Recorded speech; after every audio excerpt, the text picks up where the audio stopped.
Okay, so I've had a few people ask me about the 3D head model in Clip Studio. So I'm going to show you where you can find these. So over here on the side in your materials, so you look for the material folder, all Clip Studio comes equipped with this 3D folder right here, and it always comes with a head, and so you can make your own heads, but we'll just start with see, it comes with some heads, but I'm going to start with the basic one and show you how you can create your own character heads with a few little tools over here. So we've got our head here, and I'm going to say I want her to be more like a cute little anime girl. So each of these heads over here is kind of like a style, and you play with the slider and it can make them look more like what you're looking for. So and yeah, the eyes look a little funny and stuff, but you can go in and like change that, so you can like turn and look at it and be like, okay, so she's like a cute little, you know, like Cardcaptor Sakura type girl.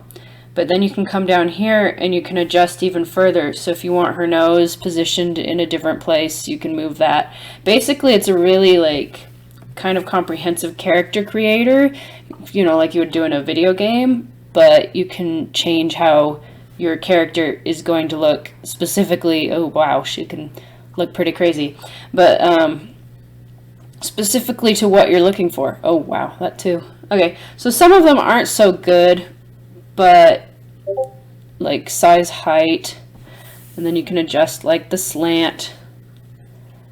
So there's like ways to, you basically can create your own character. Now, I would still say that even if you're creating these, don't draw over them exactly. Like, don't trace them perfectly, because if you do, it just looks stiff. It looks dead. It's not the life that you can get from drawing. I mean, that's what tracing does, is it kind of just takes away life. But here, I've created this little anime girl, and she's like a template. So you could say, well, I know basically how her head shape is. You don't follow it exactly. And you could say her nose is around right here.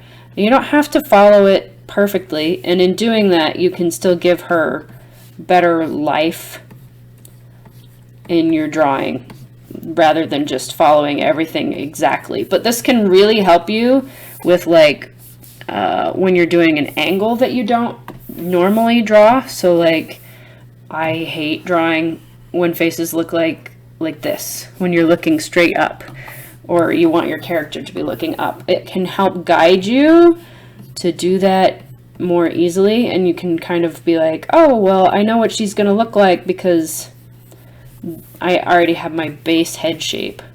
So that was what I wanted to do, was show you guys this nifty tool that Clip Studio has. This is one of the reasons I like Clip Studio. They have all kinds of little easy to use tools. So I know that looks awful, but that's the kind of like the gist. And you can do it can look like you can make more than just females. There's male head shapes. You can make some pretty old looking characters. Here, let's turn this one down and we'll try and get this to look more like a guy.